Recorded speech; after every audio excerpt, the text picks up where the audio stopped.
అందరికీ నమస్కారం. దత్త అనుగ్రహం ఉండుగాక. సర్వే జనా సుఖినో భవంతు. వైకుంఠ ఏకాదశి జనవరి 10వ తారీఖు శుక్రవారం ఏకాదశి. ప్రతి సంవత్సరం ఈ వైకుంఠ ఏకాదశి అన్నది పుష్యమాసంలో రావడము, విష్ణు ఆలయాలన్నీ కూడా పరవశించిపోవడం, దర్శనంతో మనమంతా తరించడం జరుగుతుంది. ఈసారి ఈ వైకుంఠ ఏకాదశి నాడు ఈ చిన్న పరిహారం చేసుకుంటే విశేష ధన లాభం సంభవిస్తుంది. ఏం చేయాలి?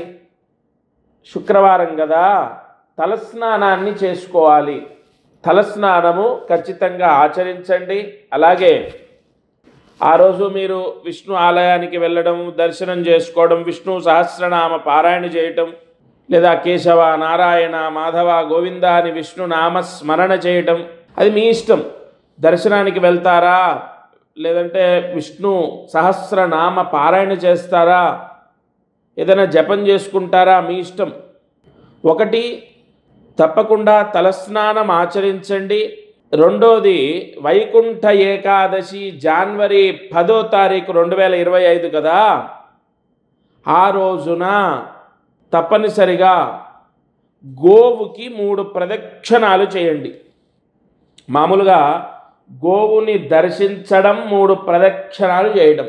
ఈ చిన్న పరిహారము ఈసారి ప్రస్తుత గ్రహస్థితి మనం చూసుకుంటే విశేష లక్ష్మీ యోగము రాబోతోంది. గ్రహాలు అనుకూలించడం, గ్రహానుగ్రహం చేత లక్ష్మీ తాండవ యోగము మానవాళికి సంభవించడం అనేది జరుగుతుంది. కావున చిన్న పరిహారము జనవరి 10వ తారీఖు చేయండి. ఒకటి, తలస్నానము.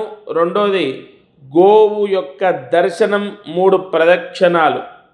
ఈ పరిహారం చేస్తే చాలు, సంపూర్ణ లక్ష్మీ యోగాన్ని ఎవరైతే ఈ పరిహారం చేశారో వాళ్ళు పొందుతారు. ఇక మిగతావన్నీ కూడా మీ అనుకూలము. విష్ణు ఆలయ దర్శనం ఒక యోగం, విష్ణు సహస్రనామ పారాయణం సమస్త పాపాన్ని హరిస్తుంది. తప్పకుండా మీరందరూ ఈ ప్రాయశ్చిత్తాన్ని చేసుకోండి.